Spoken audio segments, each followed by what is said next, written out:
더듬이. 네, 안녕하세요. 더듬이의 사카린. 오편입니다. 네, 반갑습니다. 예, 반갑습니다. 저희가 이제 저번에 한 말씀드린 대로 오늘은 이제 작가 소개를 할 시간이죠. 그렇죠. 저희가 이제 그때 마모 씨라고 했었는데 네. 성이 마씨인 사람이라고 했는데 어떤 작가입니까? 한번 소개해 주시죠. 네, 오늘 소개할 작가는 이제 마티스 알트만이라는 작가입니다. 네, 마티스 알트만. 마티스 알트만이라고 해서 이제 늙은 사람은 아니니까. 아, 아 이것도 독일어 아시는 분들만 할 수 있는 깔깔 유머. 마티스 올드맨, 네, 게리 올드맨 같은 거죠. 그죠. 아무튼간에 이제 마티스 알트만이라는 작가인데 저희가 저번에 이제 이자벨 그로 끝맺음을 하면서 이제 공간에 대한 얘기를 많이 했잖아요. 맞아요. 그래서 어떻게 보면 이제 공간이라는 명령과 가장 잘 어울리는 작가고, 맞아요. 또 현대적인 공간, 아니면 공간이 현대 어떤 의미를 가지고 있는. 그리고 공간이 어떻게 소비되고 있는가라고 그죠. 볼 수도 있고 좀 더 객관적인 느낌으로 볼 수도 있고. 그래서 사실 이 작가는 저가 이제 사카린 씨를 통해서 알게 됐는데. 네. 저희가 놀랐던 게 약간 그거잖아요. 아, 이자벨 그로랑 이 마티스 알트만이라는 작가를 되게 좀 따로따로 고른 것 같은데 맞아. 유기성이 있었다. 맞아. 그런데 확실히 뭐 사카린 씨가 둘 다를 비슷한 시기에 골랐으니까 그러니까요. 뭐 일종의 유기성이 있지 않았을까. 그치. 이런 식의 생각을 했는데 오늘 본론으로 그냥 바로 들어가 버리죠. 그죠. 뭐 일단 어떤 작가이고 몇 년도 출생인지 좀 말씀을 드리자면 굉장히 또 젊죠. 1987년에 뮌헨 출신이고 현재 이제 취리히와 로스앤젤레스 그리고 베를린에서 거주를 하며 좀 작업 중이라고 하는데 또 보면은 지금 이 나이에 벌써 이제 취리히 아트스쿨의 교수예요. 그래서 취리히 유니버시티 오브 아트에서 한 2008년부터 2011년까지 본인도 공부를 했고 공부를 한 4년 정도밖에 안 했는데 따지고 보면 근데 벌써 지금 거의 교수로 BA가 뭐죠? 배첼러 그렇죠, 배첼러죠. 부분에서 이제 교수 재직을 하고 있더라고요. 아 근데 참 신기한 게 공대 같은 경우는 좀 젊은 교수들이 많거든요. 네. 근데 이게 미술계에서 이렇게 젊은 교수를 보기가 사실 쉽지가 않지 않나요? 87년생이면 독일에도 없지 이 않나요? 정도까지 젊은 교수는 거의 없죠. 아 없죠 사실상. 진짜 없죠. 예. 그 버니 로러스가 뭐 잠시 이제 그 잠깐. 임시 교수 뭐 이런 거는 막 선거 때도 막 그런 건 경험 삼아 하는 건지 모르겠는데 하는데 완전 이제 교수가 된 건 거의 잘 못 본 것 같은데 아무튼 그만큼 잘 나간다 어떻게 보자면. 그리고 그만큼 잘해요. 잘해요. 예. 이제 마티스 알트만 지금 이제 피츠 파트릭 갤러리 이제 파리에 있는 갤러리와 트루스 앤 컨시퀀시스 제네바에 있는 갤러리 두 개 소속돼 있고 아마 몇 개 더 있는 것 같기도 하고 맞아요. 잘은 모르겠는데 아무튼 몇 개 소속돼 있는 것 같아요. 맞아요. 그래서 선정 이유를 간단히 말씀드리자면은 우선 아까 저희가 말했던 것처럼 지난 에피소드 했던 얘기랑 되게 잘 맞아 떨어지고 그래서 이걸 약간 텍스트의 내용과 작가 소개로 같이 이렇게 약간 그 맞아요. 스무스하게 이어지는 분이 있죠 이번에. 그래서 좀 잘 골랐다 생각을 하고 그다음에 이 독일이나 유럽에서 요즘에 한창 좀 핫해지고 있는 맞아요. 약간 미술 미학이랄까? 맞아. 그 에스테틱을 좀 가지고 있다. 맞아. 그래서 좀 한번 달아보면은 되게 아마 좋을 것 제 같아서. 생각에 이 미학이 제가 어떤 갤러리 어디죠? 취리시에 있는 갤러리에서 2020년에 미니어처라는 주제로 전시를 했었어요. 그러니까 거기서 이제 미니어처 쪽으로 작업을 하는 사람들을 모아서 했던 전시인데 이게 지금 사실 조금 더 붐을 얻고 있잖아요.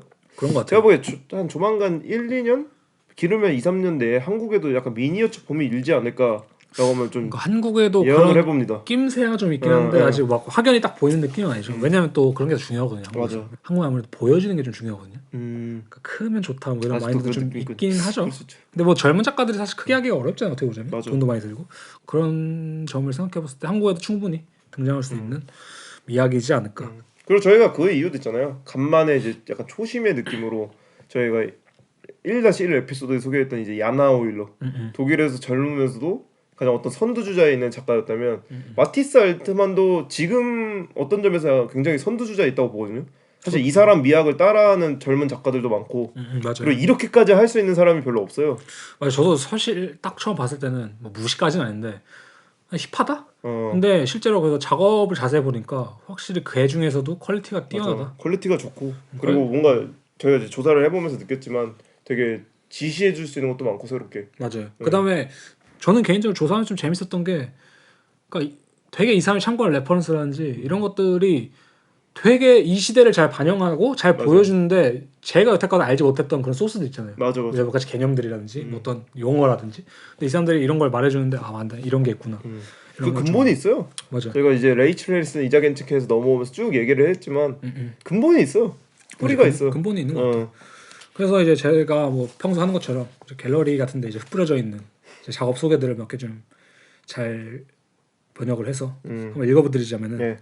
알트만은 소비재, 일상적인 물건, 폐기물, 건축 자재 등으로 대조로 가득 찬 풍경을 만들어낸다.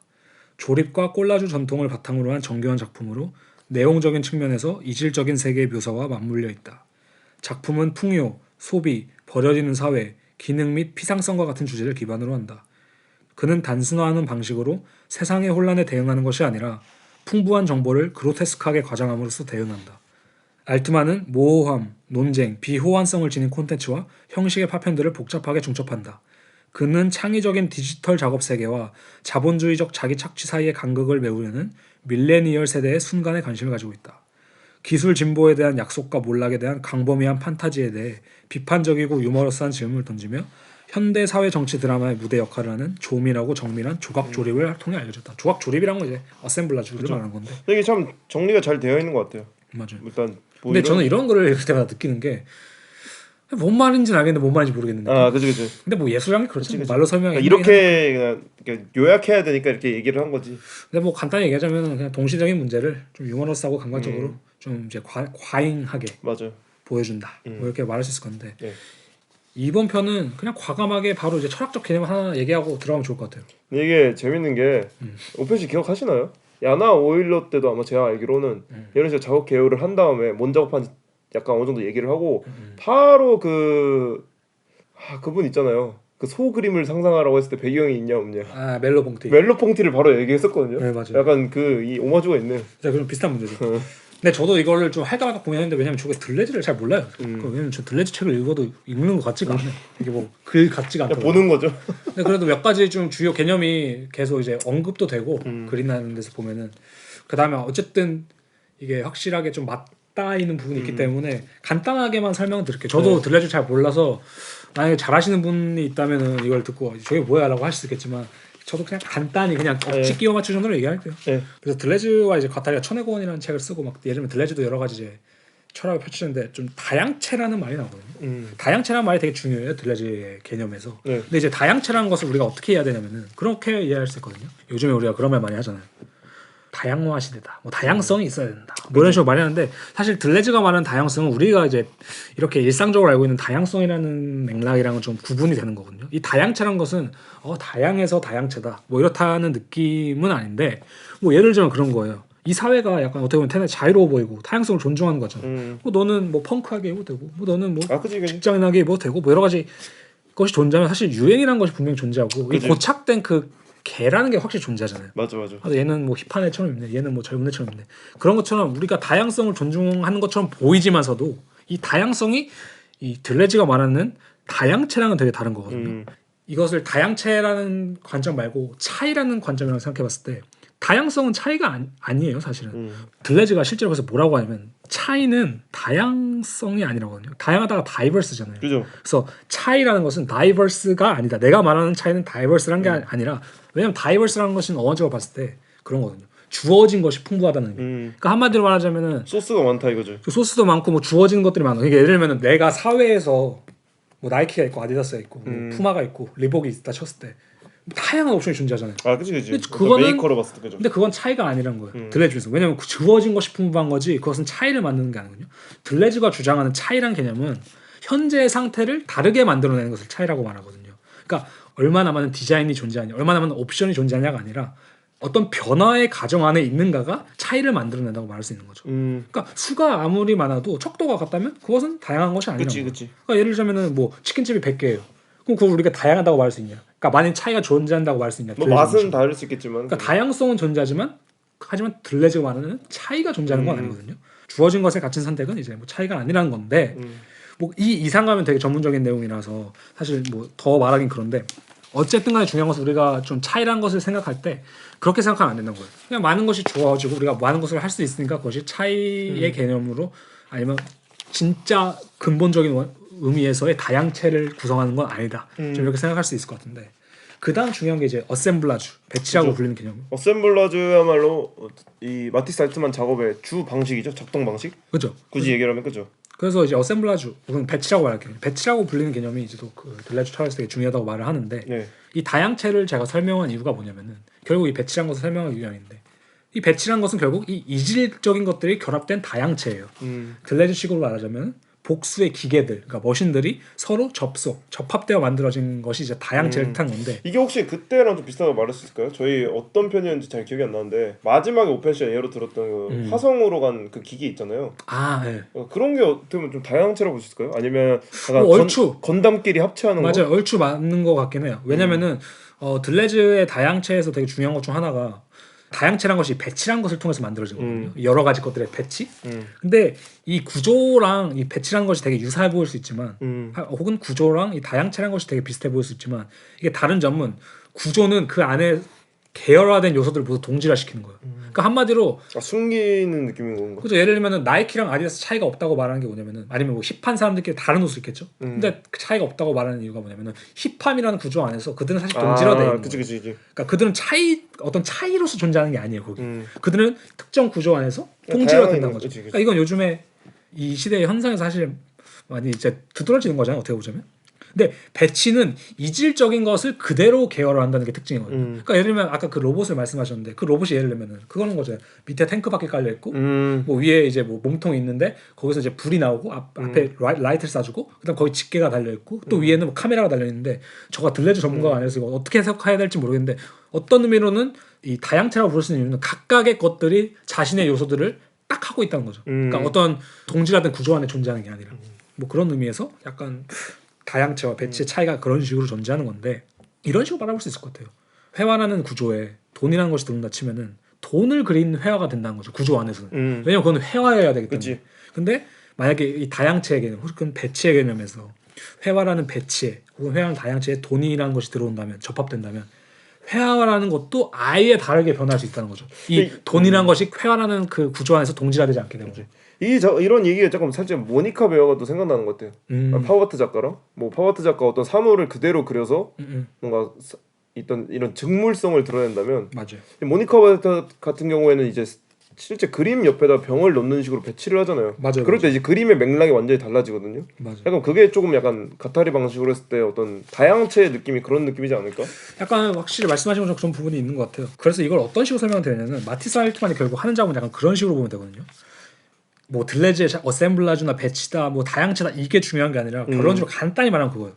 마티스 알트만은 현대가 가지는 어떤 가짜 다양성 등을 이리저리 배치하면서 일종의 예술적 다양체 만들었는데 그 방식이 약간 어떻게 보면 고발한다고 볼 수도 있는 거고 이게 웃긴 게 그 두 개의 되게 가치가 상충하는 거거든요. 맞아. 그러니까 왜냐면은 우리가 마티스 알트만 작업을 보면 그런 색으로 생각 많이 하잖아. 뭐 되게 요즘에 뭐 많이 쓰는 미학이네. 라고 하지만서도 동시에 뭐 그가 만드는 방식은 조금 더 이제 배치적인 들레즈적인 배치에 기반을 한다 둘 수 있을 것 같은데 이 양가성이라고 할까요? 그걸 가져가는 이유가 뭐냐면 약간 그런 것 같아요. 우리가 부모님 세대 X세대라고 하잖아요. 네. 근데 부모님 세대를 약간 이제 구조와 뭐 다양체 관점에서 바라본다면 부모님 세대는 철저한 구조의 세대였거든요, 사실. 그렇죠. 어떻게 보자면 뭐 산업 혹은 경제 역군 뭐 이런 식으로 말을 우리가 쓰는 것처럼 항상 어딘가에 묶였죠. 그죠? 묶였죠. 그 집단성에. 그래서 사실 이게 부모님 세대들은 어떤 자유라는 게 많지 않다는 개념이에요. 왜냐면 그 딱 군대든 뭐 회사든 그 안에서 동질화 되잖아요. 구조 안에 딱 갇힌 느낌? 그렇죠. 마티스 알트만 이제 그걸 우리가 생각한 거죠.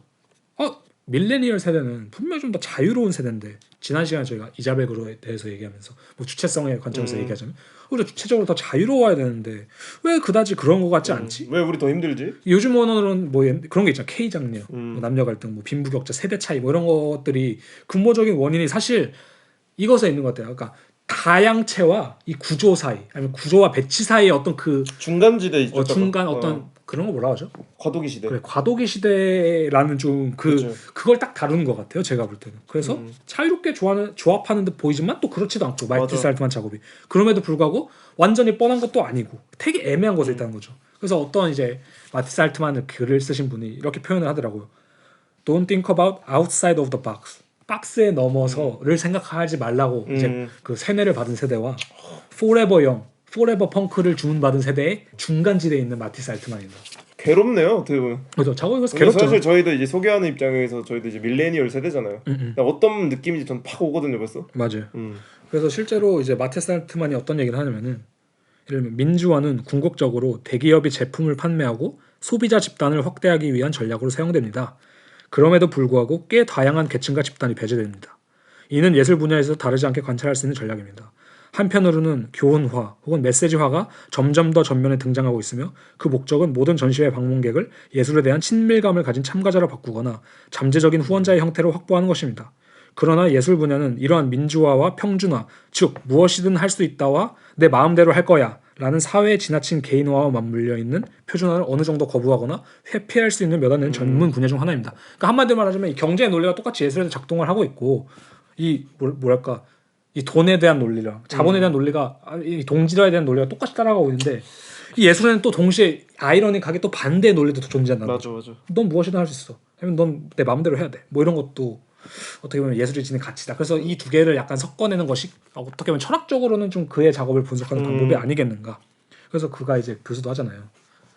그래서 인터뷰에 그런 말도 하더라고요. 예술의 생산과 수용에 대한 변화는 이미 컨템퍼러리 아트 데일리와 같은 플랫폼에서 분명하게 드러난다.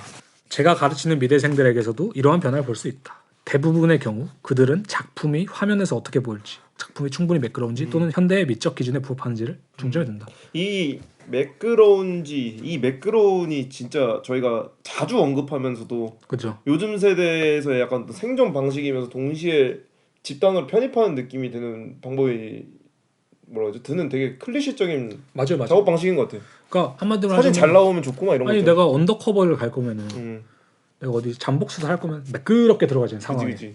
거기 갑자기 우당탕탕하면서 들어가면 안 되잖아. 그치. 매끄럽게. 근데 싹 요새는 들어가야지. 약간 마티스 알트만 보기에 요즘 학생들은 우당탕탕보다는 그냥 슥 있길 원한다. 그죠. 그러니까 한마디로 말하자면은 이 구조에 종속되기 원하는 어떤 거야. 혜택도 쓱 받고 그러면서 근데 튀고 싶어하고. 그죠. 그런 이제, 그 모순이죠. 양가성이 그죠. 그래서 마티스 알트만의 작업을 뭐 이것저것 제가 방금 맞아. 말은 했지만 결론적으로 그거예요. 맞아.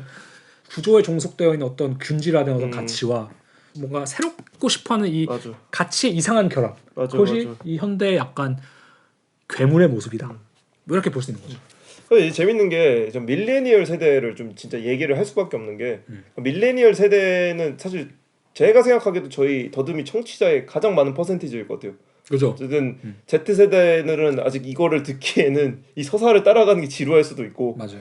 약간 나이가 좀 더 있으신 분들은 아무래도 이 접근이 좀 약할 수도 있거든요. 맞아요. 그러니까 팟캐스트를 찾아 듣는다는 이 접근 방식이. 그러니까 밀레니얼 세대가 정확히 어떤 세대냐면 1981년이랑 이제 96년 사이에 출생한 세대를 걸어요. 그러니까 딱 지금 저희가 껴있는 세대죠. 그죠.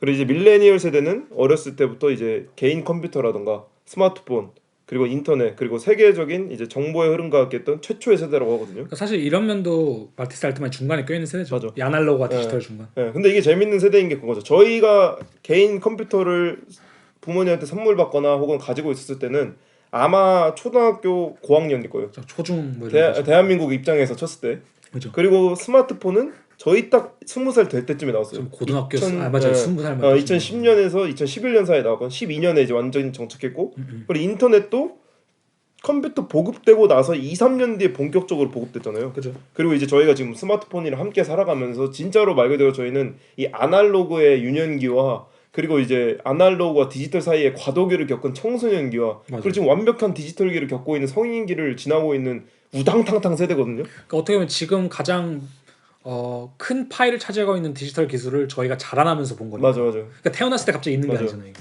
그래서 이제 밀레니얼 세대가 이 전 세대랑 그리고 이 다음 세대인 Z 세대랑 비교를 했을 때도 현재적으로 이 디지털기에 가장 특화돼 있고 그리고 이것들을 가지고 약간 공유하거나 아니면 서로 정보를 이렇게 나누는 데 되게 익숙하다고 하거든요. 그죠. 그래서 여기 이제 이런 이야기가 있어요. Z 세대가 등장하기 전까지만 해도 밀레니얼 세대는 세계에서 가장 비슷한 점이 많은 세대였죠.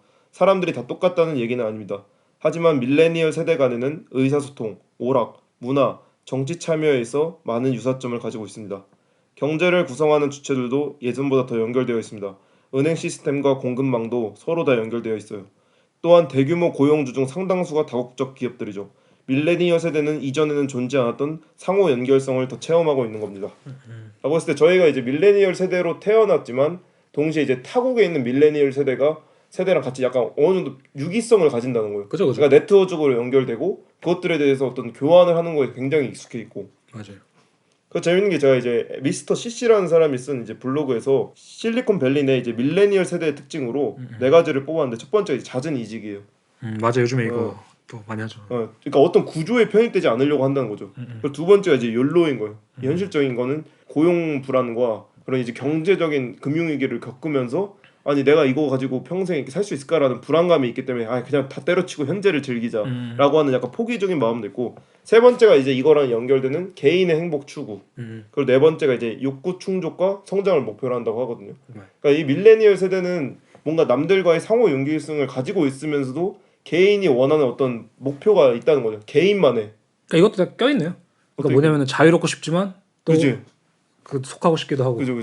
그래서 이제 밀레니얼 세대가 제일 재밌는 게 그거들. 밀레니얼 세대의 가장 원하는 이거 약간 이상적인 직업상 중에 하나가 한국에서 구급 공무원인 게 아. 왜냐면은 구조에 마음 있으면서 돈은 그래도 편하게 벌고 싶은데 그죠. 그거 하면서 나의 취미 생활을 하려고 하는 거죠. 그냥 너무 많은 뭐 이게 압박감을 지고 싶지 않고 완벽한 자유는 너무 불안하고 완벽한 구조는 너무 답답한 거야. 그죠. 그러니까 이게 우리의 부모님 세대였다면 완벽한 구조에 적응해서 그냥 근속연수 2, 30년 채우고 가족들이랑 중산층 집 딱 사고 그러기엔 딱 이제 끝나면 되는 거야. 그러긴 싫죠 사실. Z세대는 이미 눈 뻘럭하면서 그 에어팟 끼고 있고 그죠. 그런 느낌이라면 맑은 눈의 광이고. 밀레니얼 세대가 약간 어떻게 보면 주현영 세대인 거죠. 그죠 주현 씨. 주현영 씨가 그 SNL에서 표현하는 딱 그 세대인 거죠. 꼰대이고 싶지만 힙하고 싶고 그죠. 그런 느낌인 거죠. 그죠. 그래서 이제 보면은 밀레니얼 세대가 어떤 이제 네트워크성을 가장 잘 알고 있기 때문에 이런 이제 공유 경제 업체에 있어서도 가장 큰 소비자라고 하더라고요. 공유 경제라는 게 이제 약간 그런 쉐어카 이런 거. 네, 그죠. 에어비앤비나 뭐 에어비앤비. 한국에는 소카 이런 거 있잖아요. 그런 거. 그래서 그런 것들의 가장 큰 소비층이라고 하더라고요. 맞아. 네. 확실히 특정 세대를 뭐 이렇게 뭐 하고 싶지 않은데 저희 세대 좀 특이하네요. 그래서 저희 세대가 진짜 과도기의 세대죠. 그죠. 네, 그 마티스 알트만이 이제 어떻게 보면 이런 작업을 할 수밖에 없지 않았을까. 혹시 이런 왜냐면 마티스 알트만은 이제 1987년생이니까 뭐 저희보다 조금 먼저 앞선 세대긴 하지만 그래서 오히려 더 강력하게 느낄 수 있었던 세대일 수도 있죠. 이런 과도기를. 네. 저는 그래서 참 재밌는 것 중 하나 그거 같아요.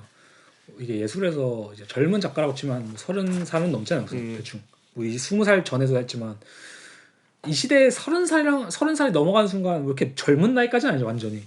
그죠? 그러니까 나이가 늙은 건 아닌데 그죠 이제. 쟤는 파릇파릇하다 이런 느낌 나잖아요. 그죠. 근데 참 그 30대 정도의 세대가 현 사회를 가장 잘 읽어내는 나이대란 게 그냥 신기하긴 하더라고요. 그러니까 어떻게 보죠? 어떻게 보면 저희 세대가 가지고 있는 장점이라고 하면 딱 그거죠. 어떤 남을 이해하기도 뭐 편하고 왜냐면 뭐 서로 약간 네트워크성을 이제 가지고 있기 때문에 아 내가 이런 거 쟤도 저런 거 오케이 이해 프라이 가자 이런 것도 그러니까 있고. 이런 거죠 사실. 이게 약간 좀 사회적으로 약간 이슈는 아니고 약간 가끔 이제 떠오르는 문제들을 대입해 보면 쉬운데 뭐 예를 들면 그런 거 많잖아요. 뭐 상식이 어디까지냐. 뭐 예를 들면 시계 보는 법 아는 게 상식이냐 모르는 게 상식이냐. 근데 밀레니얼 세대는 디지털 시계도 잘 보고 아날로그 시계도 잘 보거든요. 예를 들자면. 뭐 Z 세대는 그러잖아요. 저희는 볼마우스 때도 알잖아요. 이제 볼마우스도 알고 별거 다 알잖아요. 그래서 그런 식에 있어서 어떤 과도기 시대 가교 역할을 하기엔 참 좋은 시대다. 세대다. 뭐 물론 이제 미래는 또 어떻게 될지 모르겠지만. 그래서 이제 마티아스 알트만이 이제 밀레니얼 세대로서 이제 어떻게 작업을 진행했냐라고 관찰하는 걸 보면은 굉장히 이제 흥미로울 거예요. 맞아요. 네. 근데 이 부분은 이제 다음에 이제 말할 부분이 이제 작업을 어떻게 하느냐 이런 부분이 좀 나오잖아요. 네. 그래서 그런 부분이 이제 아까 저희가 전 시간에 말했던 그 유사 공간이랑 그 개념과 좀 연관시킬 수 있을 것 같은데. 그래서 미니어처라는 개념을 좀 빼고 말할 수가 없잖아요. 그죠. 제가 중요하다고 생각했던 부분이 이제 작업적 형식으로서 이제 미니어처와 이제 디오라마거든요. 이제 미니어처라고 하면 대부분 다 아실 텐데 그러니까 첫 미니어처를 찾아보니까 이미 기원전 5,000년 전 근본 이집트에서부터 이미 썼다고 하더라고요. 이집트는 뭐 그냥 뭐 다 해봤잖아요. 근데 그때 당시랑 어쨌든 뭐 배나 이제 동물, 가구 등을 만들어가지고 이제 피라미드 무덤 안에서 발견됐었고 그 이후에 이제 1000년 전 중세 시대에는 작은 크기의 이제 휴대용 성경 일러스트 필사본 모음집 같은 게 있더라고요. 그 사진을 보니까 한 진짜 요만해요. 요만한 약간 손에 이렇게 한 반절 정도? 되게 조그매가지고 거기 안에 세세하게 기록이 돼 있거든요. 근데 이제 그때 당시 어쨌든 교회에서의 이제 전도법은 전도사들이 직접 발품 띄는 거였잖아요. 성경 들고 가서. 그래서 이제 그런 식으로 이제 포토볼한 게 이렇게 퍼졌고 미술사에서 나중에 등장했던 미니어처라는 게 이제 주로 고급 귀족들이 소비했던 대상 건데 이 조그만 초상화를 만들어요. 그래서 이제 오팔 같은 걸로 화려하게 장식을 하고 상화 위에 그림을 그려서 이게 약간 펜던트 같은 느낌인 거예요. 그걸 이제 주머니에 넣고 다니면서 약간 이렇게 비교를 하더라고요. 우리 엄마 아빠 세대들이 자기 자식 보여줄 때 사진 보여주면서 막 귀엽지 않냐 이렇게 보여주잖아요. 이런 식의 자랑용으로 했다고 하더라고요. 멋있지 않냐? 귀족들이 야 이거 내 부인인데 이거 내 딸인데 이러면서 이렇게 고급 재료에 그려져 있는 그래? 이제 보여지는 형식이었고 그 이후에 이제 르네상스 시대에서는 인형의 집이 이제 아이들을 위한 장난감이 아니라 이제 귀족들의 또 이제 과시적인 물품이 된 거예요. 그래서 이제 인형의 집이. 돌 하우스라고도 하지만 다른 의미로 이걸 이제 캐비넷 하우스라고 하거든요. 그러니까 엄청 화려한 캐비넷 안에 엄청 세세한 수공예 재료로 보석들이라던가 좋은 재료로 이렇게 집을 축소화해서 만든 것들이 이제 인형의 집의 약간 시초인데. 이다음 미니어처 모델이었고 그것들이 이제 발전을 하면서 20세기에 들어서 이제 여성들이 이제 어떻게 가사 노동을 해야 되냐라는 교육적 방식으로도 쓰이고 지금 저희가 알고 있는 약간 소꿉놀이식의 미니어처도 이 이후에 약간 등장을 하면서 미니어처 이제 조금씩 나왔다고 하더라고요. 그래서 이제 그 미니어처와 또 연관돼서 말해야 되는 게 이제 디오라마인데 네. 디오라마 얘기하면서 또 재밌었던 게 저희가 지난번 작가 소개 때 토르비온 레들랑 토르비온 레들랑을 소개하면서 다게르 기법을 이제 오펜씨가 소개했었잖아요. 잠시 얘기했던 것 같아요. 네, 그게 이제 총동 뭐 이렇게 사진 오랜 시간 이렇게 찍어서 뭐 어떻게 하는 거 있잖아요. 맞아. 근데 이 다게르 그분이랑 샤를 마리 보통이라는 사람이 이제 디오라마라는 것을 개발을 했는데 다게르가 이제 직접 디오라마 극장을 개관하면서 이게 뭐냐면 반투명 캔버스에 여러 패널들에 빛을 쏴서 그러니까 어떤 이야기나 어떤 풍경화들을 되게 스펙타클하게 보여주는 거예요. 3D 같이. 네. 그러니까 3D 같으면서도 뭔가 이렇게 환영적인 형식으로. 음. 근데 이제 이 디오라마 극장이 이제 엄청나게 사랑받고 문제성시를 이루다가 약간 사진이 발명이 되면서 사라졌다고 하더라고요. 그러고서 이제 1900년 이후에 디오라마가 저희가 지금 아는 개념으로 나타나는데 디오라마 그런 거 아니면 고래 막뭐 레진으로 떠가지고. 네, 그런 것도 있고 조그맣게. 주로 이제 미술사 박물관 이런 데나 자연사 박물관에서 그런 거예요. 어떤 이제 파노라마랑은 다른 알죠. 조금 더 작은 맞아. 규모의 배경 그림이 있고 이렇게 해서 어떤 상황의 씬을 보여주는 그런 것들이 있었거든요. 그래서 2017년에 프랑크푸르트 이제 쉬린 박물관에서 이제 디오라마 환영의 발명이라는 전시를 열었었는데 여기서도 재밌던 게 그 당시에 이제 루이 다게르 이야기도 있지만 18세기 이제 대율리아니스라는 사람의 작품부터 마크 디온 그리고 이자 겐츠켄 그리고 로버트 고버 제프 월 그리고 히로시 스기모토라는 사람들을 이렇게 딱 보여줬더라고요. 그래서 제가 보기에도 이제 마티스 알트만이 이 다음 계보로서 저는 어떤 미니어처적인 방식이랑 디오라마적인 방식을 섞어서 작업을 한다고 보거든요. 저도 근데 공감하는 게 뭐냐면은 약간 제가 이걸 들어보니까 네. 미니어처는 일종의 과시가 대부분 목적이에요. 그지. 들어보니까 뭐 옛날 그 펜던트 사진도 그렇고 인형의 집도 그렇고 그럼 디오라마의 목적은 뭐랄까 약간 환영이 목적 환영. 그죠. 어떤 장면을 환상. 모사하는 거죠. 근데 그 확실히 알트만 작업은 이 과시의 환영이란 공간을 딱 그죠. 보여주는 감성. 그런 느낌도 있고 맞아. 그래서 그렇게 조합을 해보니까 맞아. 약간 또 이해가 되는 감성은 있네요. 그리고 그런 느낌이죠. 디오라마의 특징이 뭐냐면 어쨌든 모든 관찰하는 사람을 생각을 하고 만든 거잖아요. 대부분 그래서 유리 이 관람통 안에 들어있거나 들여다볼 수 있게 하고. 재밌는 작품 중에 하나가 이제 디샹의 에탱도네잖아요. 그죠. 에탕도네. 그것도 이제 이렇게 봐야만 하는 은밀하게 관찰해야만 하는. 그죠. 디오라마의 개념이 어떻게 보면 관람객을 바깥으로 두고 그 안에서 뭐 체험하는 형식이 아니라 이거를 이렇게 봐야만 하는 그런 느낌의 구조를 가진 미니어처들의 장면이라고 할 수도 있죠. 그리고 확실히 또 미니어처는 언제나 좀 그렇지만 사실 뭐 진짜 뭐 가끔 이제 그 실용적인 목적에 쓰이기도 하는데 아까 과시 얘기했던 것처럼 사실은 대부분은 좀 소유욕 같은 거라고 맞아. 그런 거가 많이 반영이 되는 것 같아요. 그러니까 뭐 미니어처의 또 대표적인 하나의 예시가 될 수 있는 게 그 토이푸들 막 이런 거 있잖아요. 맞아. 개를 이렇게 조그맣게 만드는 거. 근데 그런 것도 사실은 뭐 이게 그러니까 뭐 이게 무슨 뭐 모델 강아지로 조그만 뭐 무대에 올리려고 쓰는 뭐 촬영을 쓰는 게 아니라 인간의 소유욕이잖아. 맞아. 들고 다니고 싶어하는 욕구 있을 수도 있고. 그렇죠. 그런 걸 수도 있고. 그런 거 있잖아요. 예를 들면 제가 옛날 뭐더라? 그 빈센조였나요 드라마? 그래서 옥태균 씨 나오잖아요. 누구요? 옥태균 씨. 예. 그래서 막 이제 건물 짓잖아요. 건물이 조망도라고 하나요? 그 조그만 모형을 짓잖아요. 근데 그걸 이렇게 자랑하잖아요 맨날. 이게 내가 지을 건물이야. 근데 그거 부셔주니까 바로 이제 약간 정신 나가버리죠. 뭐 이런 느낌처럼. 맞네. 그러니까 미니어처란 거 어떻게 보면 인간의 욕망이 어떻게 보면 가장 잘 드러나는 맞네. 그런 것이 좀 될 수 있잖아요. 그러니까 나의 욕망을 객관적으로 내려다볼 수 있는 느낌인 거죠. 그렇죠. 조망하거나 아니면 휴대하거나라는 목적으로. 근데 이걸 이제 저희가 이자벨 그룹에서 말한 거랑 약간 연관지으면은 이제는 그 우리가 어떤 주체성을 공간의 단위로 사실 열망하고 있는 게 아닌가 좀 이렇게 생각을 해볼 수 있죠. 맞아요. 그래가지고 뭐 그는 자신의 작업을 약간 이런 식으로 표현하기도 하더라고요. 건설적인 축소다. 그래서 이렇게 표현하는데 저는 아마 그게 이제 공간적인 축소다. 뭐 이렇게 좀 말할 수 있을 것 같은데.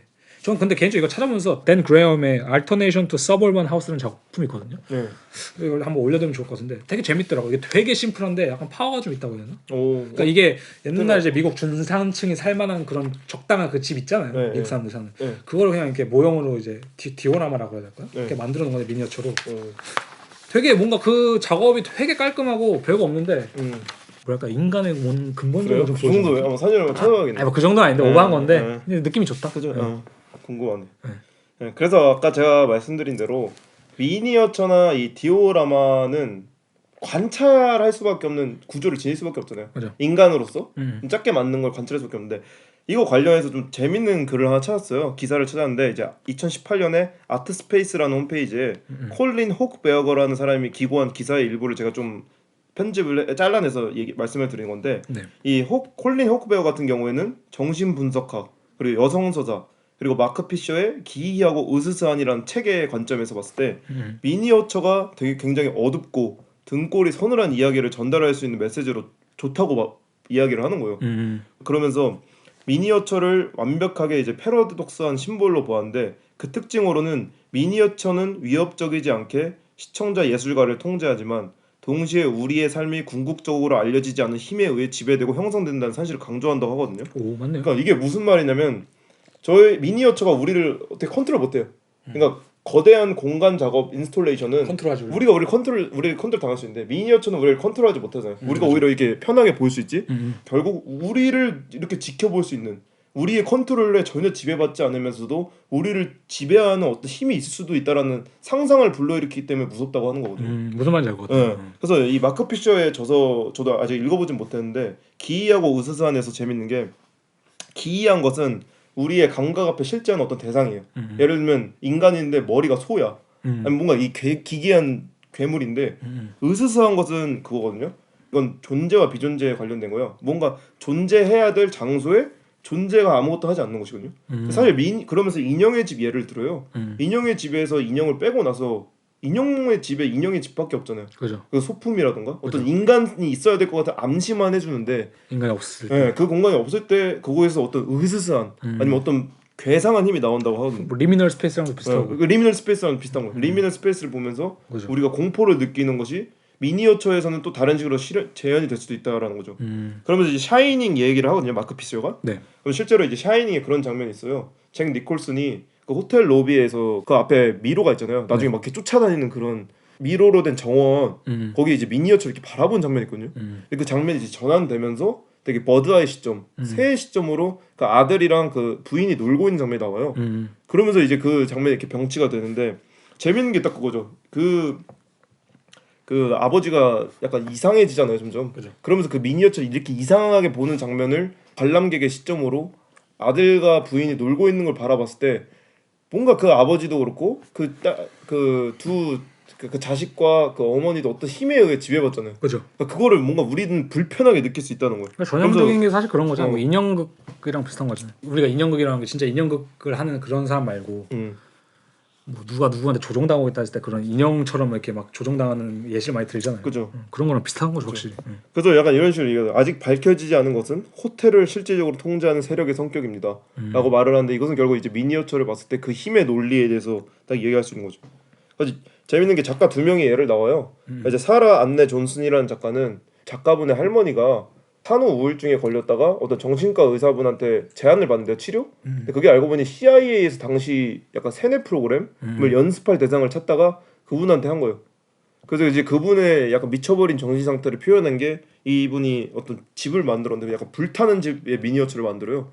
거기서 이제 불은 켜져 있고 의사가 있고 뭐 뻘거벗은 할머니가 춤추고 있고 뭐 그런 걸 만들었고 토마스 도엘이라는 작가도 이제 미니어처 전문 작가인데 그분 같은 경우에는 어떤 집을 만들고 부서져 있는 집 있잖아요. 그리고 그 앞에 깊게 파져 있는 땅 같은 것들을 미니어처로 구현화시켜요. 이제 우리는 그거에 우리가 개입을 하지 않았지만 어떤 사건이 일어났다는 걸 알고 우리 거기 들어갈 수도 없잖아요. 맞아요. 그러니까 내가 어쨌든 힘의 통제를 하는 세력이 되면서도 그걸 바라보고 있는 상태에서 이상한 느낌. 맞아요. 왜냐면 나도 누군가의 통제를 받을 수 있다라는 불안감을 계속해서 연속으로 이끌어내기 때문에 미니어처가 그런 어둡고 무서운 이야기를 꺼낼 수 있는 굉장히 좋은 요소가 될 수 있다는 거죠. 그러니까 약간 그런 두 가지가 있는 것 같아요. 예를 들면 갑자기 생각나는 게 작은 아씨들이라는 드라마가 처음 있었거든요. 네. 그 이제 김고은 씨 나온. 거기서 보면 그 미니어처가 나와요. 거기도. 그래요? 근데 거기 살인 현장을 미니어처로 만들어 놓은 거예요. 거기는. 근데 그게 왜 있는지 몰라요 정확히. 그러니까 그 집 안에 그냥 그 어떤 캐릭터 가지고 있어요. 그걸 정확히 말하기는 좀 그런데. 아무튼 그런 미니어처가 존재한다. 그래서 으스스한데 방금 말씀하신 것처럼 그게 있는 것 같아요. 살해 현장 뭐 이런 걸 재현한 거랬잖아요. 그러니까 미니어처 가진 성격이 참 양가적인 게 그것도 재현적이면서도 초월적인 게 있어요. 맞아. 그러니까 재현을 해서 내가 이걸 분명히 통제하면서 바라보는 것 같은데 동시에 말씀하신 것처럼 뒤에서 뭔가 날 지켜보지 않을까. 그럴 수 있어. 그게 힘의 논리니까. 아니면 동시에 내가 거기에 좀 더 몰입하게 된다. 그지. 뭐 그래서 그런 것들이 확실히 미니어처가 가지는 좀 되게 그게 특이한 이제 성격이다. 그게 힘의 논리니까 그죠. 그죠. 나를 지배할 수 있는 그 자연재가 될 수도 있고 뭔가 어떤 의사 불가사의한 힘이 될 수도 있고. 그러니까 실제로 요즘 과학이랑도 많이 맞물리는 게 뭐 다중우주 이론 많잖아요. 다중우주 이론이 결국 가장 간단한 형태로 설명한 그거잖아요. 우리의 삶이 심지면 어떡하지? 그럼 우리의 삶이 심지면 여기는 미니어처고 우리는 그지. 그 누군가 우리를 그치. 조종하고 바라보는 거잖아요, 사실. 제가 그때 그랬잖아요. 그 건물에서 고 하면서 뭔가 거대한 거인이 나타나면 뭔 기분일까? 그죠, 뭐 그런 그런 거 있잖아요. 덮치는 느낌. 그런 것 좀 있지 않을까. 그래서 미니어처가 확실히 가져다주는 그런 으스스함, 섬뜩함이 존재하고 마티스 알트만의 작업은 당연히 그런 게 존재하는. 그런 부분이 있죠, 확실히. 그래서 이런 미니어처를 단순히 이제 모형적으로 이제 바라보는 것도 중요한데 좀 다른 맥락으로 바라보면 그런 것도 있거든요. 어떤 연극이라든지 아니면 영화에서도 이런 기법이 많이 사용되는 건데 이제 이것이 아까 말씀하신 것처럼 뭔가 지켜보는 어떤 관조하는 느낌이 될 수 있는 건데 토마스 베르나르트의 이제 벌목꾼들이라는 책이 있거든요. 그 책을 마티스 알트만이 직접 언급했던 것 같은데 이 작품이 1984년 오스트리아의 작가 토마스 베르나르트가 집필한 소설의 제목인데 이 소설은 이제 예술가, 작가, 문학의 인사들이 이제 저녁 파티를 위해 어디 음식점에 모여서 파티를 열면서 이제 레스토랑에서 벌어진 이야기를 담는 건데 이제 주인공인 브레너가 있어요. 그래서 그 사람이 이제 위선적이고 되게 자기중심적인 예술계 사람들이 이렇게 보면서 혼자 약간 독백식으로 거의 관찰 독백식으로 막 말을 하거든요. 근데 저 저녁 파티가 진행되면서 점점 긴장감 같은 게 고조가 돼요. 참여한 이제 사람들끼리 되게 분노하고 뭐 이제 적대적인 어떤 감정이 드러나고 뭐 이래서 막장을 치닫는 약간 그런 감성이 있는데 이 저녁 파티가 사실 궁극적으로 오스트리아 사회가 안고 있는 숨겨진 이게 문화적 정치적 문제의 축소판이라고 표현을 하더라고요. 약간 또 어느 정도 약간 미니어처화 시킨 거네요. 그쵸, 이야기로. 그렇죠. 이야기로 미니어처화 시킨 거고 그다음에 영화로 치면 완벽한 타인. 뭐 대학살의 신도 사실 저는 이런 포맷을 따라가고 있다 생각하거든요. 맞아. 되게 무섭잖아요, 어떻게 보면. 맞아. 어떤 그 갇힌 폐쇄된 좁은 공간 안에서 일어나는 어떤 이야기를 봤을 때 우리가 느끼는 되게 감정이 있다는 건데.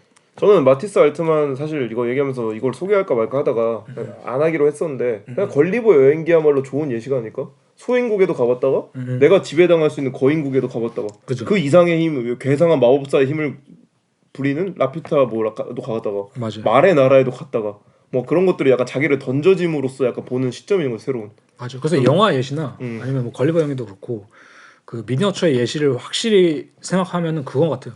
공간을 제한하는 데서 오는 무엇인가가 있다. 맞아. 그러니까 어쨌든 미니어처도 모든 건데 다 공간이 제한돼 있거든요. 그러니까 현실에서는 우리가 지금 우리 방에 있다 쳐도 뭐 나가면 세계가 펼쳐져 있는 걸 알잖아요. 근데 인형의 세계 아니면 영화의 세계에서는 나간다는 생각을 할 수가 없잖아요. 맞아. 이 세계가 전부인 거고 맞아. 동시에 이 세계가 되게 다르게 느껴지는 건데.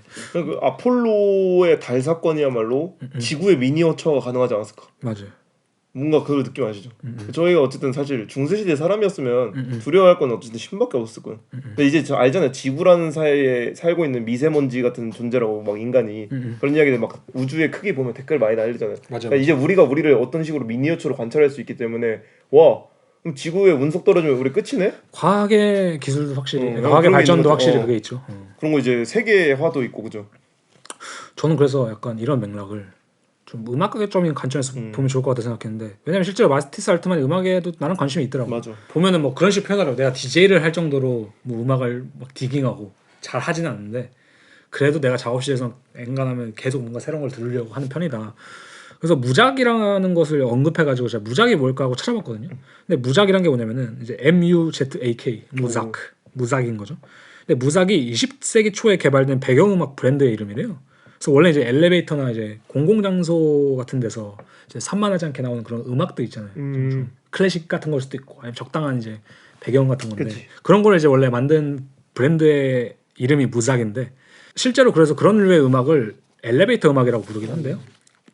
근데 이제 무작이라는 브랜드가 유명해지면서 이제는 무작이라는 단어가 단순히 이제 브랜드만을 칭하는 게 아니라 이제 모든 그런 류의 음악을 좀 치장하는 일종의 재밌네 이것도. 그게 됐다고 하고 말을 하더라고요. 근데 저는 이거를 좀 들으면서 생각했던 게 뭐냐면은 이 음악이란 것 자체도 어떻게 보면 대단히 공간에 종속적이거든요. 그치. 그다음 되게 어떻게 보면은 우리가 이 공간을 뭔가 개인적인 차원에서 느끼게 해준다기보다는 좀 조망할 수 있게 만들어주는 관조하게 만들 수 있는 미니어처의 성격이 좀 있다고 생각하고 그래서 이거를 좀 생각하면서 더 나아가서 생각했던 게 플레이리스트라는 개념에 대해서 좀 생각해봤거든요. 실제로 제가 알기로 마티스 알트만도 플레이리스트로 무엇인가 좀 한 적이 있어요. 맞아 작업을. 인터뷰 같은 거 얘기했었어요. 그죠. 인터뷰에서 얘기했었죠. 그- 플레이리스트를 활용해서 작업을 하는 게 있어요. 맞아. 그걸 뭐 일부러 틀었다라고 했었나 그죠? 맞아요. 그래서 되게 재밌었던 게 저 최근에 플레이리스트에 관련된 책을 하나 읽은 게 있었거든요. 이제 김호경 씨가 이제 집필하신 플레이리스트 음악 듣는 몸이라는 책이 있는데 제가 지금 뭐 책을 가지고 읽지 않아서 되게 정확히 따오지 못했는데 책이 약간 이제 플레이리스트란 사회 현상에 대해서 분석을 하고 그걸 이제 플레이리스트를 자주 듣는 사람들을 인터뷰해서 어떤 뭐 생각을 가지고 듣고 있느냐, 뭐 어떤 역량이 있느냐, 뭐 이런 거 인터뷰해서 여러 가지 분석을 한 책이에요. 근데 여기서 이제 지적한 것 중 하나가 플레이리스트는 이제 우리가 음악을 대하는 방식을 좀 바꿔놨다고 말하는데 음악 작품보다 음악을 듣는 나 아니 혹은 감상자로의 청취의 중심이 되게 옮겨갔다고 말을 하더라고요. 그러니까 옛날에는 나는 서태지의 이 노래가 좋아 라는 노래 아니면 난 뭐 누구의 이 노래가 좋아 누구의 이 노래가 좋아 그러니까 아티스트와 작품의 역할이 되게 컸다는 거죠. 사실 옛날엔 그렇잖아요. 그치. 아니면 가장 그래봤자 앨범에 다니잖아. 그거는 나는 이 사람의 앨범이 좋아. 근데 플레이리스트에서 되게 중요한 건 뭐냐면은 청취자 그 자체예요.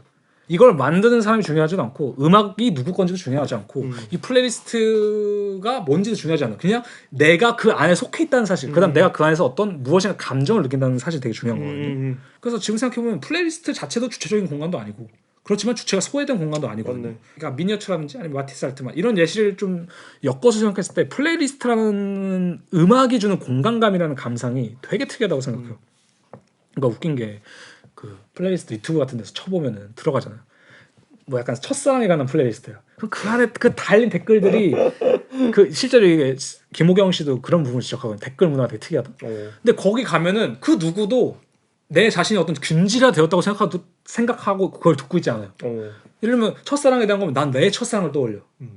내 첫사랑 이랬죠. 눈물 난다. 막 이러면서 뭐 여러 가지 댓글 써. 누구 잘 지내니? 뭐 이런 거 있잖아요. 근데 웃긴 거는 다 각자의 주체성을 가지고 그 플레이리스트한 공간이 존재하는데 어떤 네트워크네요 플레이리스트가. 그쵸? 근데 웃긴 거는 괴는 다 비슷하다는 거. 구조라는 거야. 그러니까 뭔가 자기의 주체성이 대단히 발현되는 것처럼 보이는데 그 안에 갇혀 있는 거죠. 사실 균질화되어 있는 어떤 감상. 재밌는 부분이. 저는 그래서 약간 그런 것도 있다고 생각해요.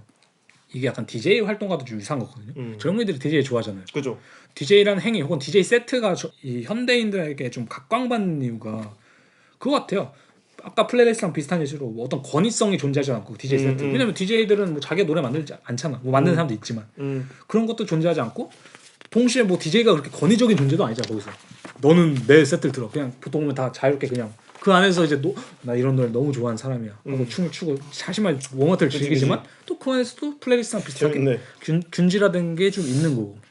그래서 플레이리스트 DJ라는 세트는 사실은 어떤 작품이라는 개별적인 단위 한마디로 이자벨 그로가 설명한 것처럼 유사 주체 쿼지 서브젝트로 존재하는 게 아니라 유사 공간으로서 존재한다고 봐야 맞다. 그리고 이 유사 공간의 특징은 이제 마티스 알트만이 지적한 것과 같이 이상한 그 중간에 있어. 그지. 미니어처도 현실 같기도 하고 아닌 것 같기도 하고 재현인 것 같기도 하고 환상인 것 같기도 하고 뭐 이게 플레이리스트적인 관점에서는 내 주체성을 위한 공간인 것 같기도 하지만 전혀 그런 공간도 아니고 그래서 되게 특이하다는 거죠 사실 그게. 제가 그래서 전편에 마지막에 뉴진스 얘기를 잠시 했잖아요. 그죠. 그래서 전 뉴진스랑 이제 그 뉴진스의 곡을 만드는 이호공 씨도 되게 비슷하다고 생각하는데 이호공 씨의 뽕을 저는 이런 관점으로 해석하면 그럴 수 있을 것 같아요. 이호공 씨의 뽕은 이호공이 드러나는 곡이 아니에요. 이호공 씨의 뽕은 그 과거의 무엇과 그치. 그 옛날에 그 인물들이 만들어내가는 그 과거의 그 노스텔지악한 공간성이 뽕 네트워크. 뽕 네트워크, 뽕 공간 안에 있어. 그리고 그 안에서 들어갔을 때 내가 그치. 알게 모르게 느끼는 그 옛날에 대한 향취도 있고. 그다음 그거는 이제 각자 개인은 또 다르고. 그건 또 마티스 알트만과 유사하게 그치. 과거와 현재의 제스처를 동시에 가져간다는 거죠. 음악적으로. 재밌네 이 부분이. 그래서 어떤 점은 이제 공간성을 건드리는 거는 주체를 건드리는 아니면 주체를 발현시키는 듯하게 만드는 가장 좋은 요소일 수 있다. 근데 재밌는 게 저도 이제 마티스 알트만 작업을 이렇게 제가 카탈로그로 샀잖아요. 이게 보다가 분명히 뭔가 서브컬처스러운 게 너무 세. 근데 제가 느꼈던 게 이거든요. 이건 100% 베를린이다. 그죠. 그러니까 베를린 감성이 너무 가득하잖아요. 배는 실제로 있기도 하고. 그래서 좀 찾아봤던 게 저도 오펜시 한번 참여해본 적 있나요? 레이브 파티? 뭐 참여해본 적 없어요. 저는 이게 이제 뭐 하는 파티? 이게 참 애매한데 클럽이나 어떤 공간 안에서 음악을 트는 게 아니라 그냥 좀 무작위적인 랜덤 공간에서 갑자기 사람들 모습 녹는 거예요. 뭔지 알 것 같아요. 미국에도 아마 있을 거예요. 그 레이브 파티 전설적인 영상 하나 있어요. 아 그래요? 그 이모 있잖아요. 약간 그 이모족 펑크족 예. 그런 약간 오타쿠야 근데 느낌이. 예. 그 사람들이 모여서 추는 춤이 있는데 그 전설적인 영상이 있는데 제가 이따 끝나고 보여드릴게요. 아, 예. 아무튼 이게 뭐냐면 레이브 파티가 이제 80년대 말에서 이제 90년대까지 부흥했던 이제 영국에서 이제 이비자 갔던 DJ 3명이 영국에서 그걸 수입해 와서 이렇게 했던 문화인데 이제 거의 EDM 기반으로 이제 테크노를 튼다고 하더라고요. 그 지금까지 이제 어쨌든 그 레이브 문화가 성장해서 지금 독일의 전설적인 클럽 하나 있잖아요. 베르카인. 누구도 들어올 수 없고 그러니까 누가 들어올 수 있는지도 모르고 한번 가보신 분 있으시면 저희 궁금해하니까 궁금해요. 좀 메일 좀 보내주세요. 사진도 안 되고. 근데 이 EDM이랑 이 테크노 같은 장르들이 트는 이제 레이브 문화가 재밌는 게 뭐였냐면 지금의 레이브 문화는 어느 정도 상업화가 됐거든요. 그래서 대형 EDM 페스티벌이라든가 어떤 그죠. 대형 이건 페스티벌도 있고 클럽도 이제 어느 정도 상업화가 돼서 어떤 상징적인 요소로 나왔잖아요. 근데 이 레이브의 진짜 재밌는 점은 90년대에 있던 이제 일리갈 레이브거든요. 불법 레이브가. 불법 레이브. 이게 어떤 식이냐면 그 자기들끼리 일단 그 전단지를 만들어요. 근데 이 전단지를 만드는 홍보인가 참여하는 사람들이 차이가 없어요. 내가 홍보하는 사람이면서 내가 거기 참여해서 춤추는 레이버가 될 수도 있는 거예요. 그죠. 그리고 내가 필드 하면 내가 DJ가 될 수도 있는 거. 내가 잘한다 하면 그러니까 이런 식으로 되게 유기적인 공간이에요. 나의 개개인이. 그리고 레이브 패션, 다양체네요, 다양체. 레이브 패션이라는 게 있어요. 레이브 패션이 뭐냐면 약간 그것도 특징이 어느 정도 있어요. 예를 들면 칸디라고 해서 어떤 야간에서 약간 젖꼭지에 꽂기도 하거나 젖꼭지를 물고 있는 게 90년대 특징이더라고요. 젖꼭지 물고 있어요? 이렇게. 근데 그 안에 뭐 약이 있다는 식으로 있더라고. MDMA 같은 거. 젖꼭지? 그거 애기들. 애기들 하는 젖꼭지. 난 뭐 자기 젖꼭지 잘라서. 아니. 아무튼. 그리고 아니면 이제 플라스틱 모양의 팔찌라던가 아니면 형광색 봉을 들고 막 이렇게 흔드는 뭐 그런 행위도 있고. 그리고 이 사람들이 이제 불법적으로 모였을 때 대부분 하는 장소가 뭔가 도시 한가운데라기보다는 굴다리. 경찰의 그 추적이나 이런 것들을 피해서 뭐 진짜 굴다리라던가 경납고라던가 아니면 대초원이라던가. 싱하형도 사실 레이버 아니었을까요? 싱하형 그냥 완전 레이버. 굴다리 튀어 오라는 게 빨리 레이버 하자. 근데 여기서 제가 재밌던 게 이제 2000년에 올라온 한국 기사를 봤어요. 레이브에 관해. 그 당시로 지금 한국 최저 힙스터들이죠. 그죠. 근데 그 사람들이 이걸 보니까 딱 그런 얘기를 하더라고. 레이브를 통해서 극한의 소외아가 나의 소외아를 치료해준다 라는 식으로 이야기를 했는데 뭐 예를 들면 내가 엄청 나의 스타일에 개성적으로 꾸미고 가요. 그리고 거기 가서 레이브에서 테크노 음악이 또 일정 비트잖아. 거기서 미치게 춤을 춰요.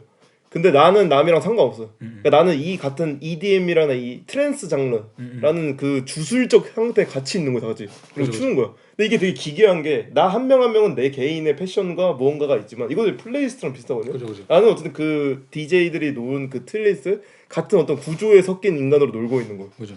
그리고 나는 그 일어나는 장소가 불법 전거의 상태인 거야. 그러니까 이게 되게 저는 마티스 알트만 작업의 특징이랑도 비슷하거든요. 트랜스적인 혹은 어떤 레이버적인 캐릭터들이 이렇게 막 우당탕탕 배치가 된 상태에서 어떤 불법 점거하고 있는 상태 있잖아요. 그죠. 그 어떤 건축물이나 그래서 이런 부분이 되게 재밌더라고요. 확실히 마티스 알트만의 작업은 이 공간이나 이런 게 되게 중요한 것 같긴 해요. 맞아요. 확실히 이걸 빼놓고 말할 수 없을 정도로. 맞아요. 레이브도 재밌는 게 그냥 특정 장소에서 모여서 한다기보다는 그러니까 특정 장소라는 게 이미 뭐 합의된 어떤 클럽 안에서만 한다기보다는 이게 갑자기 어디서 발생하듯이 맞아. 이렇게 하는 게 되게 재밌는 것 같은데. 근데 이게 지금 정치적인 면에서 재밌는 게 이탈리아 멜라니 총리가 얼마 안 됐어요. 2022년 11월인가에 법안을 제출했대요. 50명 이상 집회 금지. 이게 약간 어떤 레이브 파티를 습격하고 나서부터 뭐 나온 법안이라고 하더라고요. 그러니까 레이브가 항상 정치적인 권력의 중심이랑 다퉜던 게 뭔가 레이브 파티가 열리면 항상 언론 쪽에서 기사를 낸대요.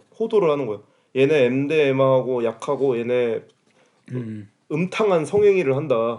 그리고 한국에서도 레이브 문화가 어느 정도 정착되었던 90년대 말이나 2000년대 초에도 그런 기사들이 많이 나왔대요. 여기서 음지적 성문화와 음지적 약물 문화가 발생된다. 이걸 금지시켜야 된다. 요즘에도 사실 그렇잖아요. 네, 요즘에도 그렇고. 그리고 요즘에도 계속 그렇게 나오잖아요. 그러니까 이게 재밌는 게 어떤 불법 점거에 대한 아지트적인 그 상태를 계속 이제 정부나 권력이 가서 해체시키려고 한다는 거죠. 그러니까 이거에 대한 어떤 두려움이 있는 건지 아니면 이걸 정말 약이라는 이유로 금지시키는 건지. 전자겠죠? 그죠. 왜냐면은 저 옛날 아담 린더 했을 때 떠오르는 게 옛날에 그 퍼포먼스 얘기하면서 퍼포먼스나 이런 거 못 하겠잖아요.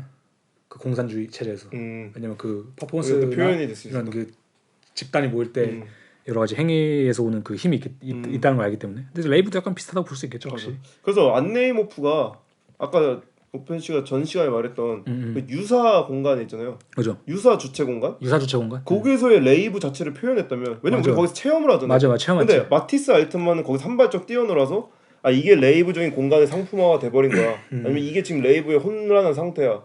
이게 레이버지라고 이렇게 결의를 두는 느낌? 그리고 이것조차도 이제 감시받고 있어라는 상태를 보여준 느낌도 있는 거죠.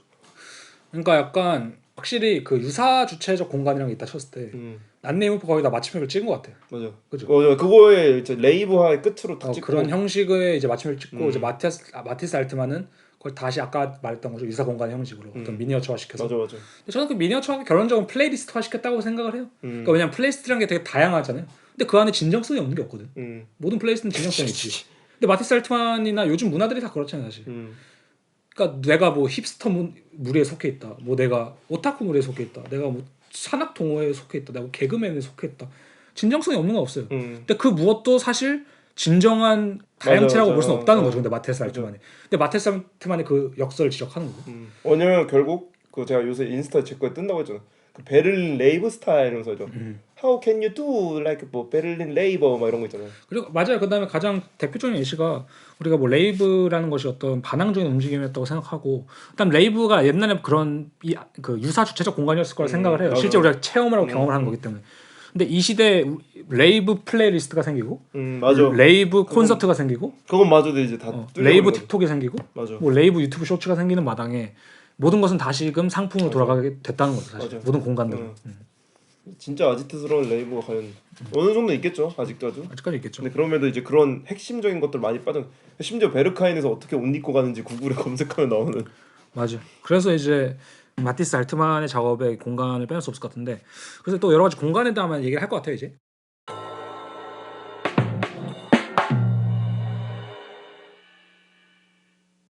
마티스 알트만에 대한 이야기는 다음 에피소드에서 계속 이어집니다.